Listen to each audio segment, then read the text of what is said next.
there. Welcome to my session all about how to sell high ticket as a dietitian. I'm going to show you how you can have a deeper impact with clients while getting paid the rates you deserve as a highly qualified health and nutrition professional. So, if you don't know me, my name is Laura Schoenfeld, and in my business, I help coaches and practitioners get more high paying dream clients every week into their business with a signature program and a strategic visibility plan. I've been running my own multi-six-figure online business for over 10 years now, and about 7 of those years, I was exclusively serving health and nutrition clients. So I know what it takes to build a successful nutrition business. And over the past few years as a business coach, I've worked with over 350 health and nutrition experts just like you to help them start, grow, and scale a successful and service-driven online business. So today, I'm going to be teaching you all about how to design a high-ticket nutrition service that actually sells. Now, before we get into the how, I want to first define what the word high-ticket means, because depending on what industry you're in, the exact dollar amount that we consider high-ticket will change pretty dramatically. So obviously, selling a coaching program in the health and wellness space is going to be very different than even in the business coaching space, or if you were selling like a house, right? So high ticket is relative, and I want to give you some reference points for thinking about what prices we're talking about for high ticket. So based on not only years of experience in this industry, but also working with hundreds of other nutrition experts, I consider high ticket to be anything above $2,000 US dollars, specifically in the health and nutrition space. Now, obviously, if you're in another country, do the math, figure it out what it means for your currency. But for US dollars, 2,000 and above is considered high ticket. Now, a high ticket program can pretty much be anything. It's not just one-on-one services. It could be a hybrid program where it's part one-on-one, part scalable deliverables. It could be a high touch group program. There's a lot of different ways that you can deliver a high ticket offer. It's not just one-on-one sessions or services. Now, when we're in that like $1,000 to $2,000 range, that is what I would consider borderline. We do have clients who work their way up to the high ticket level, and they start with something more in like the $1,200, $1,500, $1,700 range because that's where they're feeling more comfortable. But we really encourage our clients to aim for a service that is above $2,000 to really get them into that higher ticket bracket. Now, anything below $1,000 is generally lower ticket. Typically, we're seeing like $300, $400, $500 for a lower ticket offer. And selling something above $2,000 takes a totally different skill set than selling something low ticket. And it's also a skill set that often conflicts with how we dietitians were trained to offer our services. So asking for $2,000 for a higher level of commitment and more sessions or more time with you is very different than either paying cash for a session here or there, or even taking insurance and having a copay, right? So a lot of the ways that we were trained are very different than what it takes to actually sell a high ticket program successfully. Now, I will say $2,000 is not a high amount of money, and it's not a stopping point for your pricing. I have had dietitian clients successfully sell programs everywhere from $7,000 to even $15,000 for their offer and be able to build their business with much higher ticket prices than $2,000. So that is really just a starting point. You can go as high as you want to go. I'm not saying 2,000 is what the best price is. I'm just saying that generally when we're talking about high ticket, we're talking about building something that is above $2,000. Now let's talk a little bit about why you might want to sell high ticket, especially if you're not already doing it, and especially if you're having any sort of ambivalence about, is this really the right move for me in my business? My perspective, after not only doing this myself in my own business, but also in helping hundreds of other nutrition experts do it too, is that high ticket is not only better for you as the business owner, it's actually better for the client too, especially if there's any level of one-on-one services involved. Let's talk about why. First of all, it's probably obvious why it's better for you, but some of the reasons why high ticket can make your business not only more successful, but more enjoyable to run is because it takes fewer appointments, much fewer, we'll talk about this, far fewer appointments to reach your financial goals. So not only do you not have to pack your calendar full of sessions, but also you don't have to get as many clients. You don't have to make as many sales to reach whatever your financial goals are.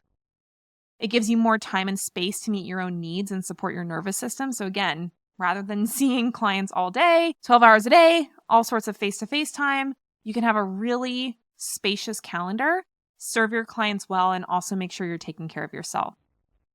The way that I teach designing and selling a high ticket offer actually allows you to narrow your focus to a small collection of expertise topics.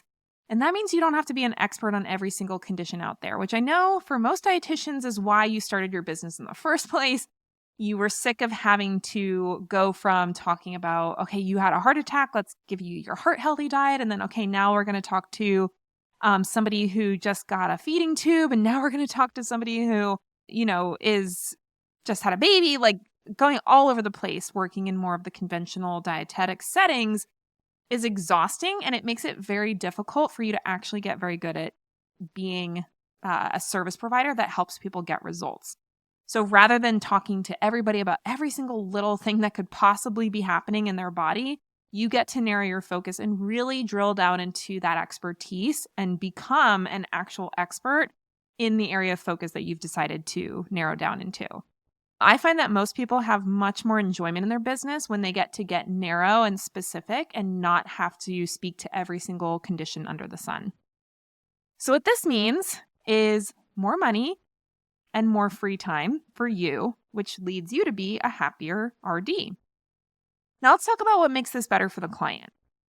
Usually, if you're selling something high ticket, you're going to have more access to you and a higher level of support in that offer because you're actually charging for it. You're making it so that you can make enough money while also giving somebody a very high level of attention.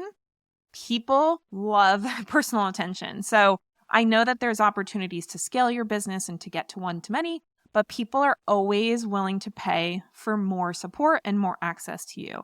They want that. They love it. And so if you can provide that because you've raised your prices, they're actually going to have a better experience in your program. When somebody has made an investment that feels like a big deal for them, it generally, not always, not 100% of the time, but it generally creates more motivation and more adherence to what you're actually walking them through as their coach, as their consultant. So if you've ever made a big investment before, I've made lots of big investments, especially in my business. But even if we're just looking at like going to grad school to get my dietetics degree, that big investment made you take the thing you were paying for very seriously, right? I'm sure a lot of you listening took your education as a dietitian extremely seriously. And a big part of that is because you were paying a lot of money and you were spending a lot of time to do it. So when we have an offer that asks a bit more of our clients and feels like a big deal to make that investment, they're naturally going to be more motivated to get their money's worth and show up and actually use the program as you've created it. So what this means is more support plus more motivation on the part of the client. That leads to better client results. And at the end of the day, people are paying you for results. That is what they want. So a high ticket program can actually help them get much better results than if they were to buy something low ticket that's lower support or doesn't create that internal drive to use the program and get their money's worth. Now, I want to talk a little bit about why high ticket is so attractive for most business owners. It's not the only model, and it's certainly not the only model that can help you make great money in your business.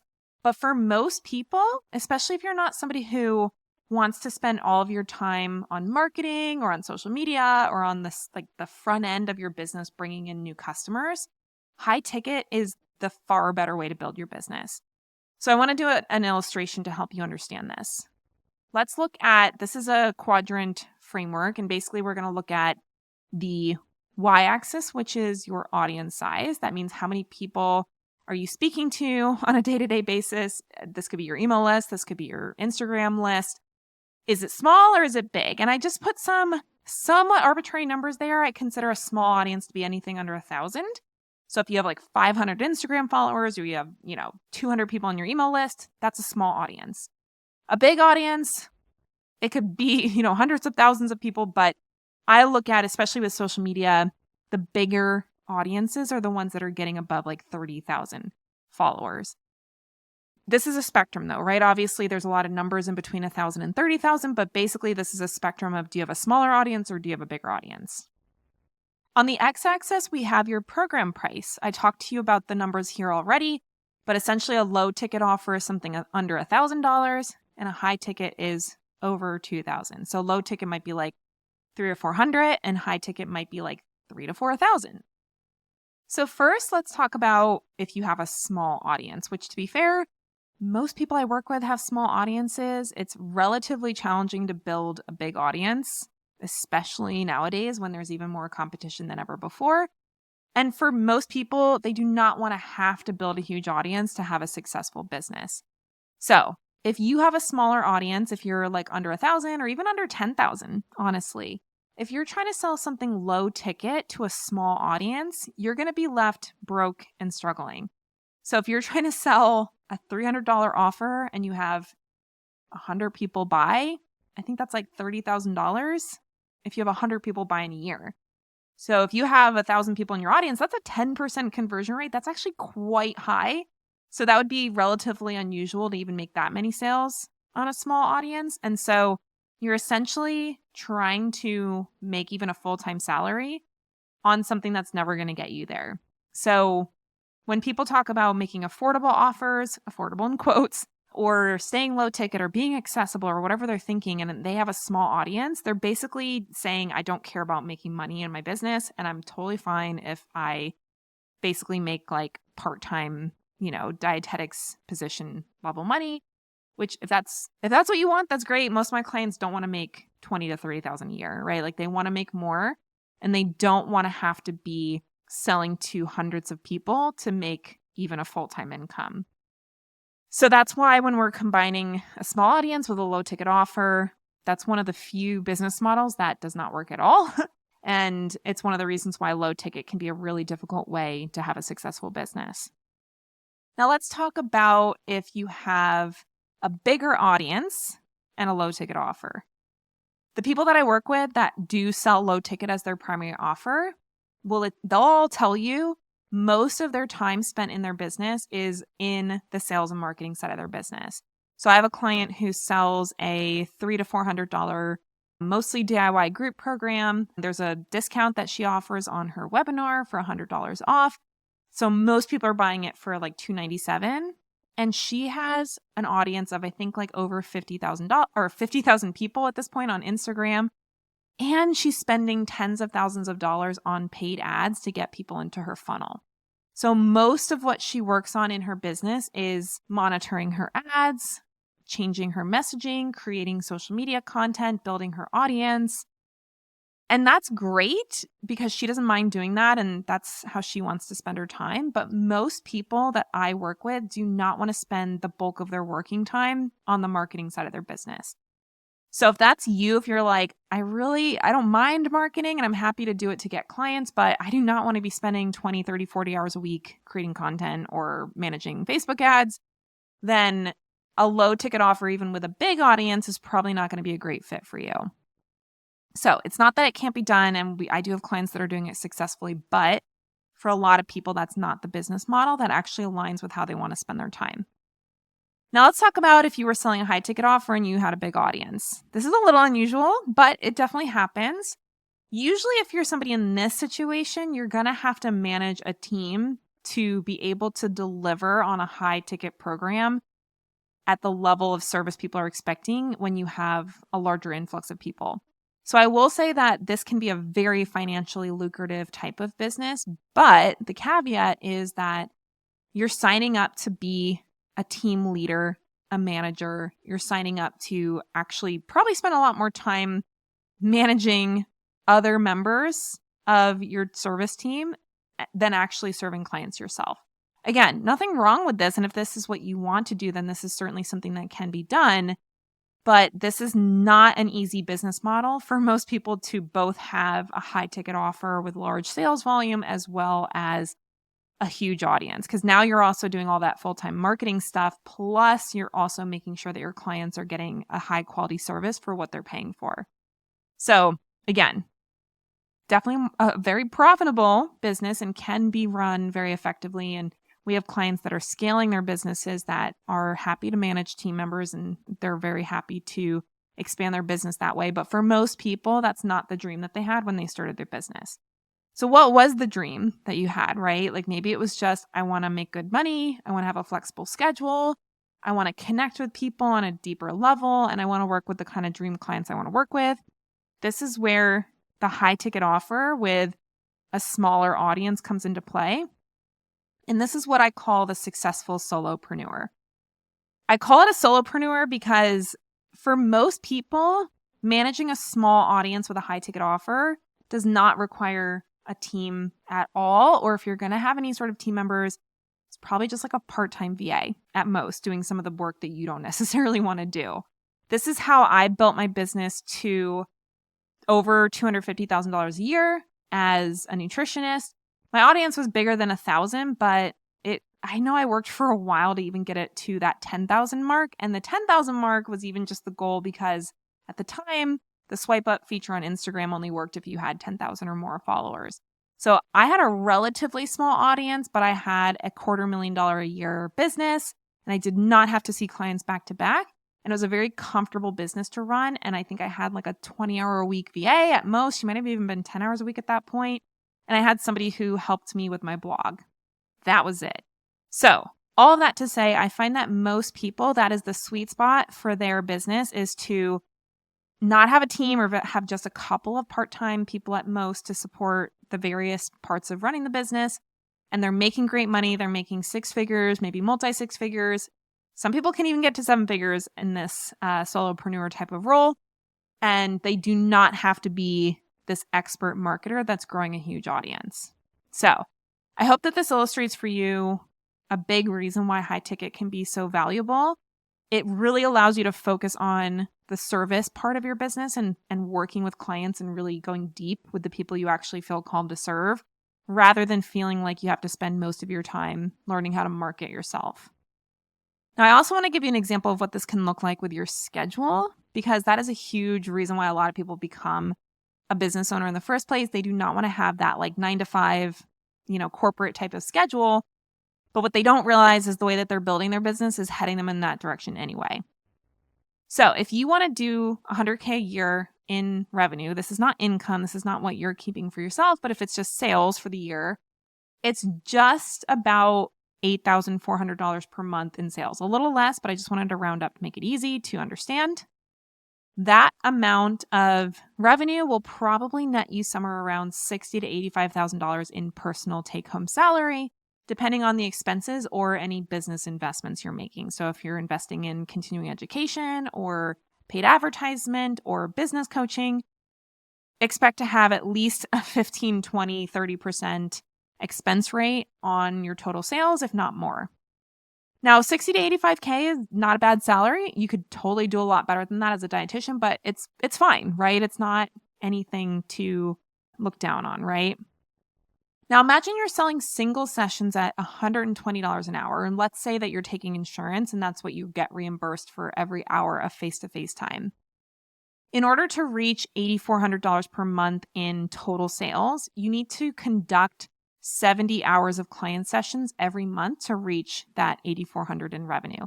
And I say conduct because you might have more scheduled that get canceled or rescheduled, and so you have to actually follow through on 70 hours of face-to-face time to get paid that $8,400, especially if you're taking insurance.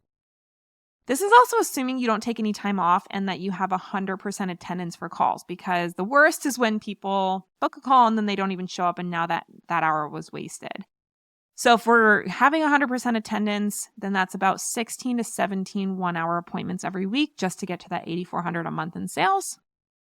And if you're a little bit more ambitious, like a lot of my clients, and you want to pay yourself $100K as a salary, so that's your take-home pay, you're going to need closer to 90 to 100 sessions per month to get there, or somewhere between 21 to 24 hour-long face-to-face sessions per week. Now, this isn't considering the time that you would spend between sessions preparing for calls, writing up notes after the sessions, sending your recommendations after a call. That might take another 10, 15, 20 hours per week, A lot of times when I was doing sessions, I would spend about 20 to 30 minutes preparing and then another 30 minutes with the notes afterwards, especially if I was putting together any sort of protocols. So that face-to-face time is not the only time you're spending to serve a client. You also need admin time, answering emails, doing all that kind of stuff. And then, God forbid, you want to do any sales and marketing activities to grow your business. That's got to be squeezed in there as well. So we're looking at really getting to like 40 to 50 hour work weeks here. Most of that time is being spent serving clients. And if you want to grow your business with things like content creation or social media, or even if you just want to have some time off, vacation time during the year, you're going to probably be working at least 50 hours a week, if not more. Now imagine you're selling a high-ticket signature program like the ones we were talking about that delivers 6 one-hour sessions over the course of 3 months of support, and you're pricing that at $3,000 per client. So a little higher than that $2,000, but certainly not as high as the higher ones that I've had dietitian clients sell. To reach $8,400 a month in sales of this program, you only need 3 new clients to sign up every month to reach your goals. If you have 3 new clients signing up every month for a 3-month program, you only need 9 active clients at a time, and you would only need to deliver 4 to 5 appointment sessions per week to be able to serve those clients. So we went from like 21 to 24 down to 4 to 5 sessions a week. Now, if you want to pay yourself $100K as a salary, you'll want to aim for about around $11,000 a month as a minimum. Again, this accounts for business expenses, investments, any sort of continuing education you're doing, travel, anything that you're going to do to help you grow your business. Aiming for about $11,000 a month is a good number to shoot for to make sure you can pay yourself $100,000. This would mean signing up 4 new clients a month on average. If you have 4 new clients signing up every month for a 3-month program, you'll only need 12 active clients at a time, and you would only need to deliver 6 appointment sessions per week to serve those clients. So let's actually look at what this looks like on a calendar. As you're looking at this, I want you to ask yourself which calendar looks better to you that you would prefer to have in your business day-to-day life. First, let's look at the calendar when you're selling $120 single sessions and you're aiming to pay yourself a 6-figure salary. This is 22 one-hour sessions over the course of a week. And you can see that, especially Tuesday, Wednesday, and Thursday, you're starting work at 8:30 in the morning. And in most cases, you're not getting done until 5 or 6 p.m. You have 30 minutes for lunch. Sessions are back to back. And you might have a little bit of time on Mondays and Fridays for some content creation if you're lucky. A lot of your time outside of calls is spent on admin time. And this is, I think it ends up being 45 to 50 hour week for somebody.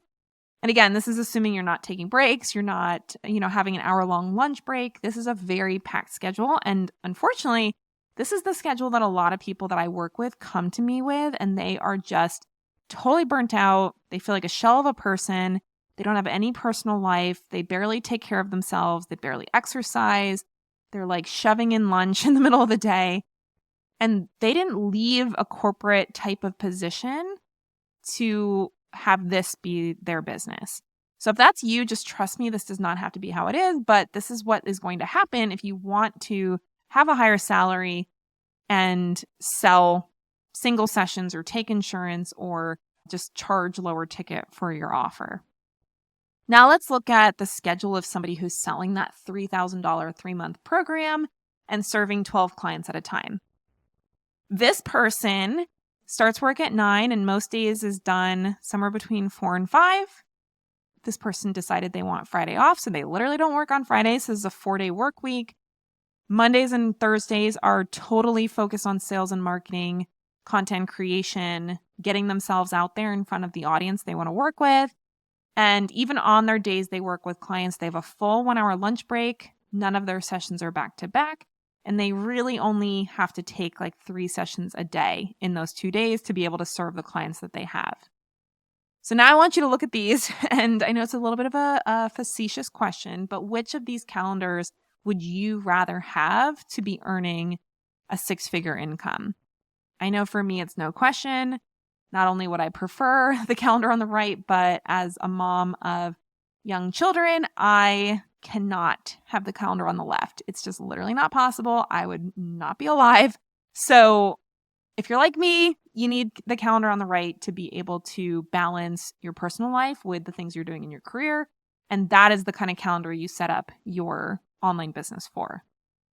So now you're starting to see the value of selling high ticket as a dietitian, right? You've seen not only how this is going to make running your business easier, but it's also going to make your calendar a lot more friendly to your nervous system, to your own well-being. And you're going to have way more bandwidth to support and serve the people you're working with at a really high level. Now, before we get into how, I want to address usually the biggest elephant in the room question, which is selling high ticket ethical, especially as a health professional like a dietitian? The short answer is yes. The amount of money you charge for your service has nothing to do with the ethics.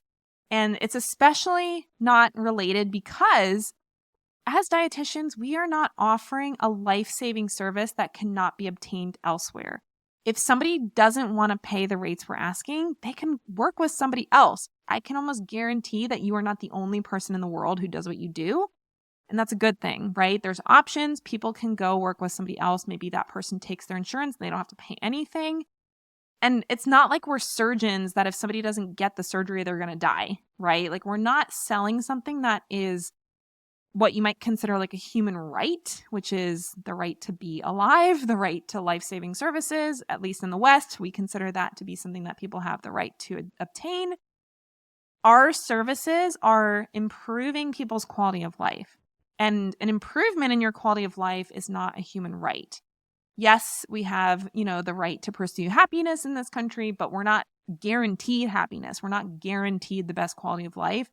And so we're not selling something to our potential clients that they just deserve to have. And I know that can sound a little harsh, but it's the same thing when I say nobody deserves to have a profitable business. Yes, you want one, and yes, I can help you get one, but having a successful business is not a right.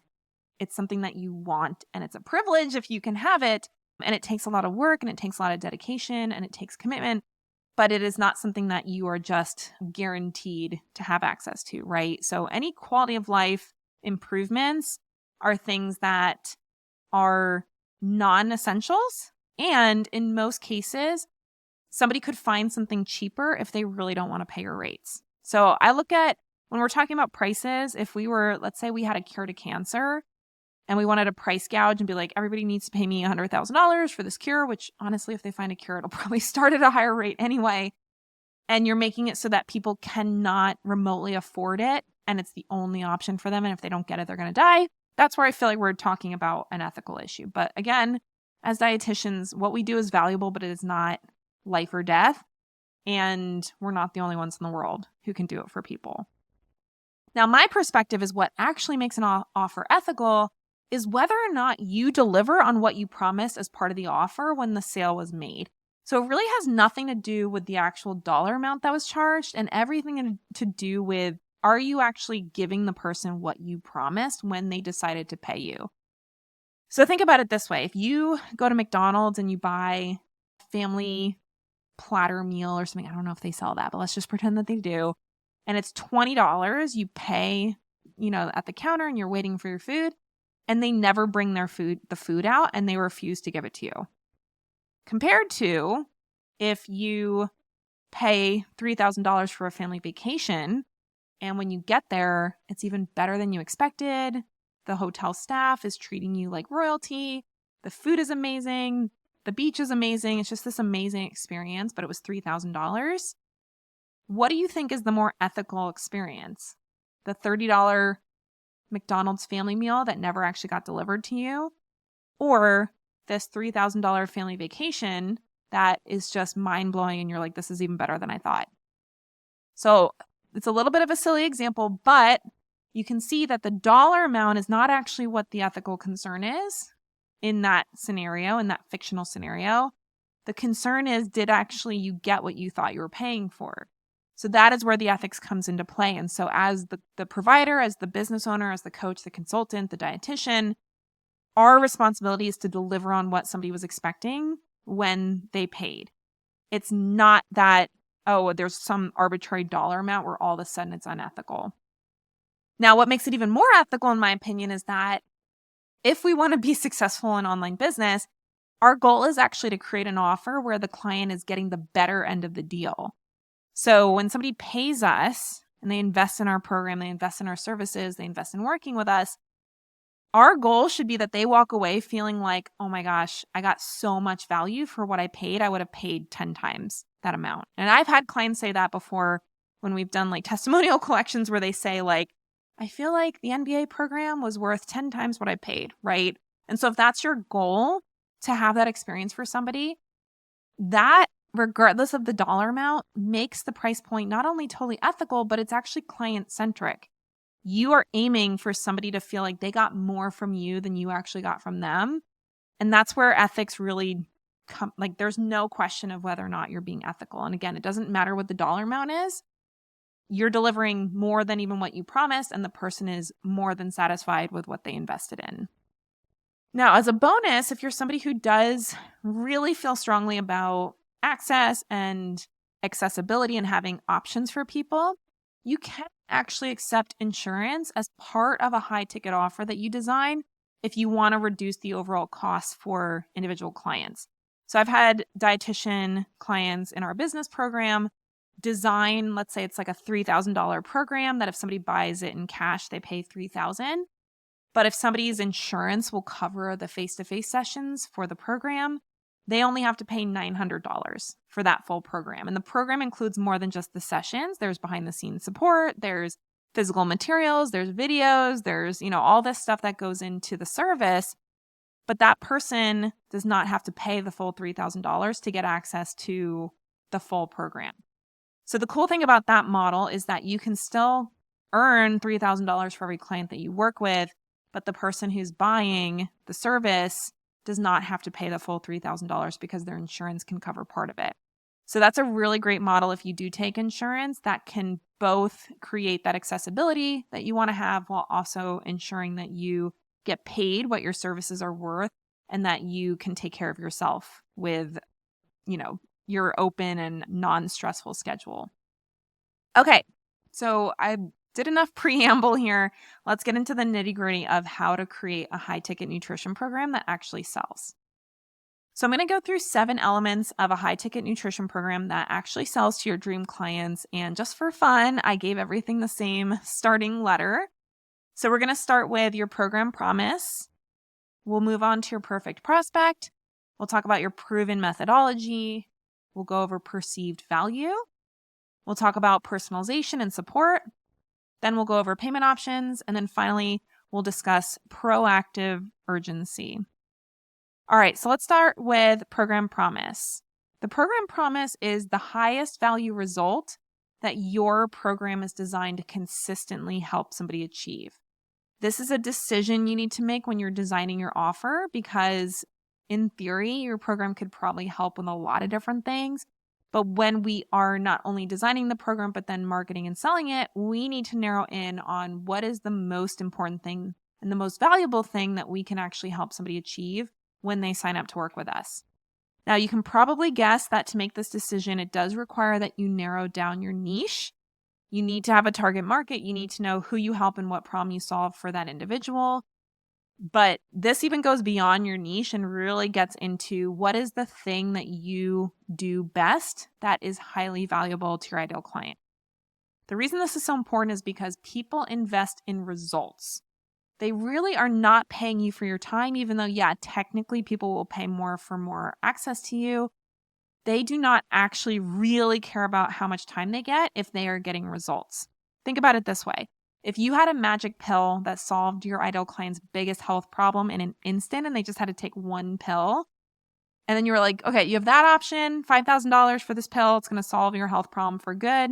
You don't have to do anything other than swallow it. Or we can do this 6-month program working together. I'll see you every other week. So it's 12 sessions. You have behind the scenes messaging access and blah, blah, blah, blah, blah. Here's all the things. And that's $5,000 too. Which one do you think they're going to buy? The magic pill, right? Like we would all pick the magic pill. If I had a magic pill that can help you have a 6-figure business in an instant, you would pick the magic pill. So it's not that people care so much about access to you and time with you and how much time the program is. They care about what results they're getting. And that's why focusing on what is the highest value result I can help somebody achieve when they work with me is the most important thing for creating a high ticket program that sells. And being able to deliver on a specific high value result or solve a specific high value problem is the most important part of creating a high ticket offer that actually sells, hands down. There is nothing else that's more important than this. If you do not have a program promise, do not pass go, do not collect $100, whatever that is. You have to have a program promise if you want to sell high ticket. And if you are struggling to sell, or you don't know how to raise your prices, you don't know how to position your offer, something that people would actually buy, there's a good chance that you haven't nailed down your program promise. Now, beyond just your program promise, you do also need to identify your perfect prospect. You have to build your program in a way that meets the needs and desires of your perfect high-paying prospect. And the reason why this is important is because the kind of people who invest in their health and are willing to invest $2,000 or more in getting a health outcome, they typically have different desires and behaviors than people who are just fully trying to DIY everything, or worse, the people who just complain about what's wrong with their life, but they don't actually take any action. So the people who want results and are ready to invest time, money, energy, whatever it takes to get that result, they're going to look for different things in a program. And it's important that we build our program with that person in mind. So we want to be thinking about who are our dream buyers, who are the people who would actually want to pay for this, and what do they care about when it comes to the kind of solution they're going to pay for to help them solve their problem. And that is going to be very different than the person who just wants to spend 100 hours figuring it out on their own. Now, I want to walk through another framework that explains who these perfect prospects are. So there's essentially two different behaviors or traits that we're looking for when it comes to identifying our perfect prospects. The first is, what is their level of motivation? Motivation is, how much do they want the result? How willing are they to make changes? How willing are they to invest money, time, energy into getting the result or solving the problem? The second behavior we're looking at is implementation. How much action are they already taking towards the goal that they have? Have they been trying things that haven't been working? Have they already been doing stuff to get the result that is just not getting them there? People who are going to pay us for our services are generally people who are already taking action. So we're really looking for those two traits. And here's what happens if either or both of those are missing. So the people who have the problem and maybe even are following you, like they might be an Instagram follower or somebody on your email list, they have the problem and they are obviously showing interest in solving the problem, but they're not taking any action. And they're not at a place where they are willing to invest money and time into a solution. If these people are in your audience, these are your energy vampires. They will show up in your audience. There's no way to avoid them. But these are the people who ask a lot of questions, but never end up doing anything. They're DMing you. They're not really respecting boundaries. They might be highly engaged on social media, but they're never actually doing anything to move forward with you. And they're really not taking action either. They're just kind of like, it makes them feel good to follow the person and to engage with the person, but they're not actually doing anything. And I'm not saying ignore these people in the sense that like, we're not going to treat them like dirt or something. But when it comes to the work we're doing to attract our audience and to sell to them, we're not worried about what the energy vampires are saying in response to how we're building our business. Now, you might also have people who talk a lot about how motivated they are, how much they want something. Oh my gosh, this is my dream. This is the thing I've been looking for. They're very vocal. And again, these are probably the people who are most engaged on social media for you if you use social media. They just get so excited about everything that you're sharing. And they're like, oh, this resonates. I love this. I can't wait to do this. This sounds great. But then they're not actually really taking any action. When push comes to shove, they're kind of just phoning it in or not really doing anything. These are your big talkers. These are the people who say they want something really bad, but then don't end up doing anything about it. We all know people in our lives who are like this, unfortunately. And there's definitely going to be people in your audience who do this. Sadly, this can be very confusing for business owners when you're focused on things like engagement, follower growth, likes, comments, that kind of thing, because a lot of times your big talkers are very engaged on social media. They're very communicative. They are the biggest noisemakers in your audience, but they're not actually going to buy anything from you because they really are not ready to take action. So we just want to be careful that we're not letting the big talkers pull us off course when it comes to designing our offers and selling our offers, because generally they're not actually going to be buyers, even if they say, oh my gosh, I want this so much. This is my dream. I've interacted with a lot of these people in my life, in my business, and you just got to learn how to spot them when it's somebody who talks a big game about what they're going to do with their life, but then never ends up doing anything. Now, you can also run into some people who are doing a lot and are there to learn about the how-to, the strategy. They want to learn, okay, tell me exactly what I should do to get this result. They love any sort of educational posts you put out there, but they're not motivated to go all in terms of investing money with a coach or a consultant to get their help. These are your DIYers. And there's no shade to being a DIYer, especially about certain topics, right? Like I definitely look up how to paint a wall effectively and that kind of stuff where you're like, I can do this myself. I'm going to watch a YouTube video. I'm going to read a blog about it and I'm going to try it, right? So it's not that there's anything inherently wrong with DIYing things. It's just if you're running a business and you are building your offers and your content strategy around the people who are the DIYers, you are not going to make a lot of sales, if any sales at all, and certainly not of a high ticket offer.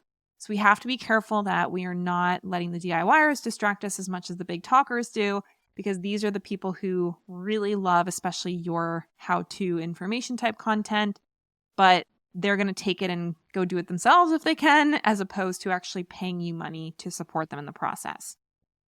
Now, when we have somebody who is highly motivated to get a result, they're very motivated to get it fast. They'll do anything it takes to get that outcome.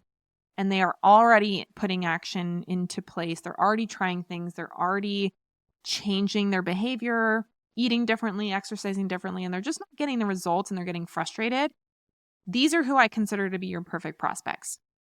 These are the people who they're fed up with things not working. They realize they can't do it on their own, and they're highly motivated to change so that they can get the result that they want. And they're so motivated that a high ticket price point is not going to deter them. So these are the people that we need to be focusing on when we are not only building the offer itself, but also in our sales and marketing strategy and our visibility plan. We want to be talking to these people in our content. Now, just to hammer the point home about your niche, about the problem you solve, and about the person you're solving it for, not all niches are going to work with high ticket. So here are going to be a couple of things you can look at to ensure that the niche you're choosing is going to work for a high ticket offer. The first is your target market in pain? Pain can be physical pain, like literal, actual, like joint pain or gut pain or something like that. But it can also be emotional pain. I use the example of a woman who's been trying to get pregnant for a year or 2 years and has not been successful and who wants to be a mother more than anything in the world.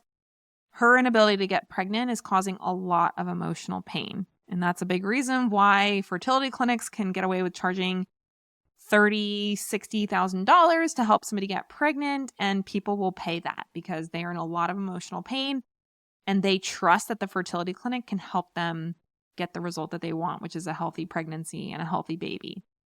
So the more pain that your target market is in with the problem that they're experiencing, the more likely it is that they're going to have demand for your offer, especially a high ticket offer. The second one is, do they have money to spend on their health? I'm not talking about just focusing in on the top 1% of earners or something crazy like that. I'm talking about the overall demographic that you want to focus on. Do they actually have disposable income to put towards this problem that they want solved? So an example I use for this a lot is college students. College students are kind of notorious for being broke. Obviously, not all college students are broke, and many college students have access to their parents' money if they need it. But most full-time college students either don't have a job or have a very low-paying job, part-time hours, that kind of thing, and they don't have extra money to spend. Versus somebody like a woman in her 50s who is an empty nester, has a full-time job, is more advanced in her career. Maybe she's making 6 figures a year in her business or in her company. And she is now in a stage of life where she has the time and the resources to invest in herself. That demographic is going to probably have more money than broke college students. So it's not like we're talking about uber wealthy people or celebrities or anything like that, which of course you can totally focus on those people if you want. We're just talking about the overall trends you might see in a demographic and whether or not that demographic generally has access to money to invest, or if they're known for being on the broke end of the spectrum or not having access to their own resources, which again, children, college students, a lot of times they don't have their own money to spend, and you would really have to be marketing to their parents. So this is a really important one, especially if you want to charge high ticket. Another thing that can affect how successful you can be is how easy to find is the person you want to work with. So this can be either through organic strategies like content creation, paid strategies like Facebook or Google ads, or even partnerships, affiliates, that kind of thing. The easiest way to know if a target market is easy to find is how easy is it for you to find companies that serve that particular market, whether that's other dietitians and health professionals or companies in general that are designed for that market. If those are easy to find, then you can assume that finding the potential clients that industry serves will also be easy to find. Another trait is that they view this as a right now problem versus a maybe later problem. So if you're looking at a problem that the person may or may not even get to in 20 years, so let's say, you're working with people in their 50s that want to prevent early death or something, or, heart disease in the future. They don't have heart disease right now, but it's like, but you might, you're heading in that direction. Generally, prevention is harder to sell than an active solution to a right now problem. It's not impossible, but if you're going to charge high ticket prices and you want it to be easy to sell, we really need to be looking at what is the problem that they're experiencing right now that they want to solve right now. Humans are notoriously not good at thinking about the future, preparing for the future, planning and taking action towards the future.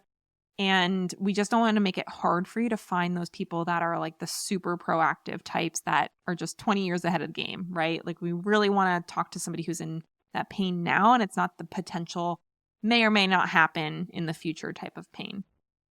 And then finally, we already talked about this, but they really need to already be taking action. Yeah, once in a while, you'll get somebody who, as soon as a problem comes up, they're immediately looking to pay somebody to fix it. Those people are great. We love them, but that's not usually who we're going to be working with. Usually the person we're going to work with is someone who has already attempted to solve the problem and is not getting the result. So that's why when we're thinking about our target market, when we're thinking about our perfect prospect, we really want to think about who's the person that's already been trying to get this result, but has been struggling and is frustrated and is making mistakes and is doing stuff that's keeping them from actually getting the result. Okay, next let's talk about your proven methodology. The fact of the matter is, in 2024, when I'm recording this, buyer trust is lower than ever since really, I think COVID was where it really took off, where with all of the conflicting information, all of the proclamations of what we should be doing, and then the backpedaling from public officials, people who are credentialed experts, quote unquote, that whole situation, along with a lot of other things, along with, people starting businesses and selling services that really were not qualified to be doing it, or with all these influencers out there that pretend like they know what they're talking about, but are really just good at marketing. People do not trust providers just because they have a degree. So just because you're a dietitian doesn't mean somebody's going to automatically trust you. And truly, buyer trust is lower than ever. And the burden of proof to build that trust is on us as the dietitian, us as the coach, us as the business owner. We cannot just assume that, oh, of course this person's going to trust me. I'm a credentialed expert. That is just not how it works anymore. And the faster you can accept that and the faster you can look at how do I prove that my stuff works, the better your business is going to do. And like I mentioned, it's not enough to rely on your credentials to prove your trustworthiness. For a lot of people, the credentials don't mean anything. And unfortunately, for some people, being a dietitian is actually a question mark of, should I trust this person? Not everybody, but I'm sure you guys have run into that. And we don't want to just assume, my education should be enough proof. The best way to build trust in your paid offer is to show your potential clients that you have a proven, clear method or process to help them get results in the fastest and easiest way possible. Hands down, having a proven methodology is the best thing you can share with somebody to help them see that what you do can work. This can also show prospects that how you do what you do is different than what they've already tried that hasn't worked for them. So they want to know that this isn't just same old same what they've already tried. They want to know that you're going to take a different approach with them that's not something that they've tried and failed at before. Remember, people are investing in results, and the more clear and convincing your method is for getting those results, the more they're going to trust the likelihood of getting that result and thus making your offer look like a good investment in a solution rather than a gamble that may or may not work out for them. Next, let's talk about perceived value. Value is in the eye of the client and not you as the provider. What this means is that when we're designing our program and our offer, we want to think about, what does our ideal client think is valuable that they're going to be looking for when it comes to the type of service or program that they're going to buy. And the funny thing is, you guys might already know this, what we think is valuable as the coach or the expert may also be, whether it's like, take it or leave it, or maybe it's meaningless to the people that we want to work with. They don't realize how important it is. They don't realize how valuable it is, and they really don't care until they actually start doing it inside of our paid program. Same thing with the fact that your ideal client may think that they need something to support them that maybe you as the expert think is worthless. So I use meal plans as an example. Love them or hate them, for a lot of us dietitians, we don't think meal plans are the solution to somebody's health problem, right? But you get a lot of clients that are like, I really just need a plan to follow. Just tell me what to eat and I'll eat it. And so for them, they might look at a meal plan and be like, that's super valuable. So we have to make sure that we are thinking about, what does the ideal client consider valuable? And when we're building our offer, we want to emphasize the value of the deliverables in the client's eyes and not just ramble on and on about the things that we think are valuable that the client is like, okay, cool, whatever, I don't really care that much. A lot of this comes down to how you present the offer versus what you actually deliver. And so focusing on what are the things that I want to highlight about the offer that are matched with what the ideal client wants is really important for being able to actually sell the offer that you've created. Let's talk about personalization and support. We are in an era of information overload and everything AI. So pretty much any information you could ever want to find, you could probably find it on the internet. And there's probably going to be about 100 different perspectives on what the right thing to do is. So because of this information overload, people are paying for support and personalization and connection more than ever. It's not enough to just give them good information. We need to support them in implementation and really help make sure that it is matched to the kind of life that they have and the goals that they have. That means the more high touch and customized the experience you can provide, the more you can charge and the more people will be willing to pay. This doesn't mean that you can only offer one-on-one services, but by making something that feels very aligned and custom to that person and the stage of life that they're in, you can create a more attractive offer.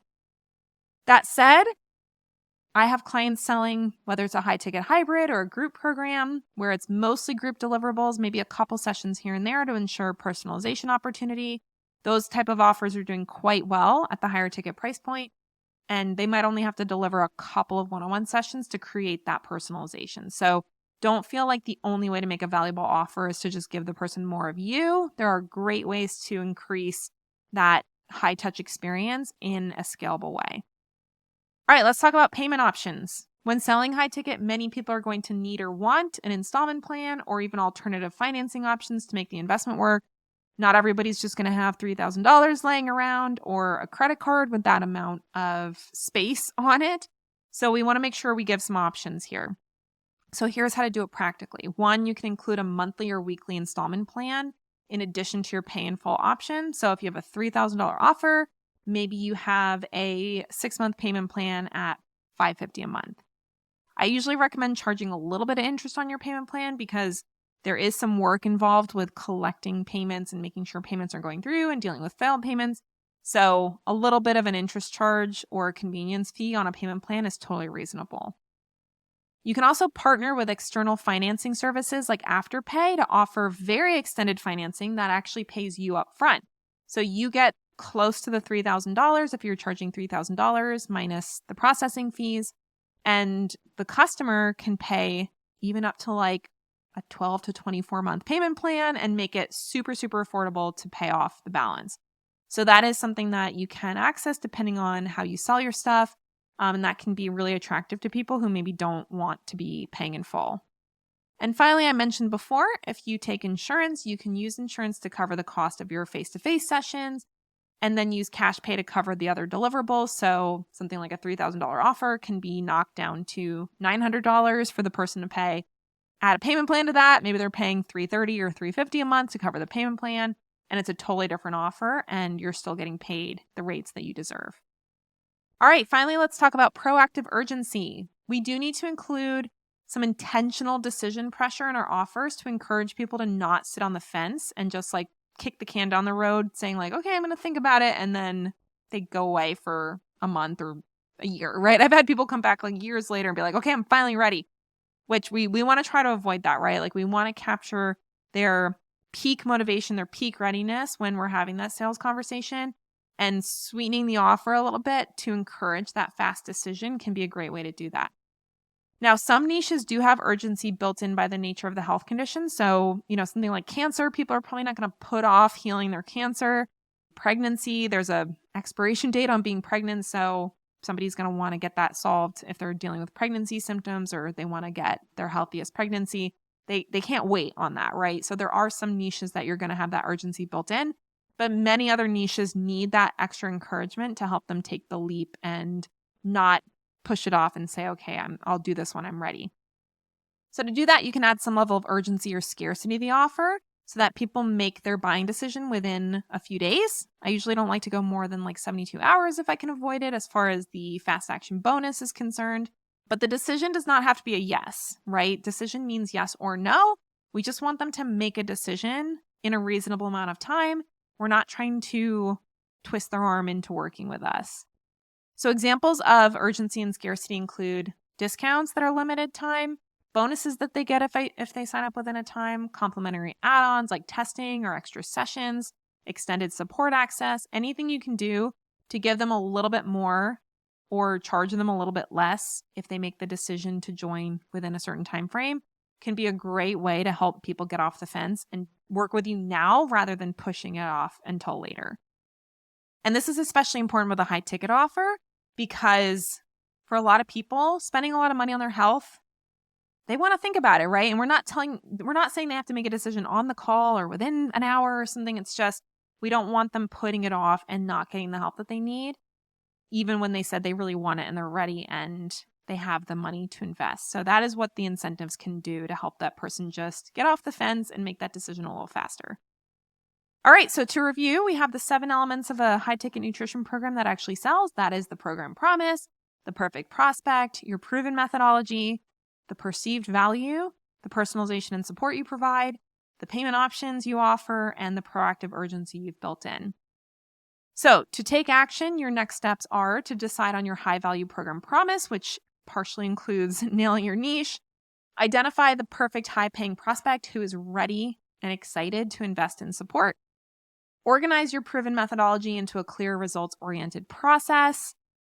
When you create your offer, emphasize the most valuable parts of your offer, focusing on the client's perspective. Enhance your offer with personalization and support, even in a one-to-many type of container. Establish and set up your payment options so that there's some flexibility around pay in full versus payment plans. And add urgency or scarcity proactively to create some level of decision-making pressure so that the person doesn't delay the decision and, make a decision in 6 months from now. All right, so that is what I have for you guys. Thanks for hanging out with me. I know that was a lot of information, so I hope that you have a better sense now what it takes to design and sell a high-ticket nutrition service. I'd love to connect with you further, so look for me on Instagram, but otherwise, I'd love to hear how you're going with designing and selling your high-ticket nutrition service. So I hope that this was really instructive for you to understand all the pieces that you need to do this successfully. And I just want to leave you with the encouragement that You absolutely can sell high ticket as a dietitian. I think you should. And both you and your clients are going to be better for it. And you'll be able to have that business of financial and time freedom that you started your business for in the first place. All right. Well, enjoy the rest of the symposium and I'll see you on Instagram. Bye, everybody.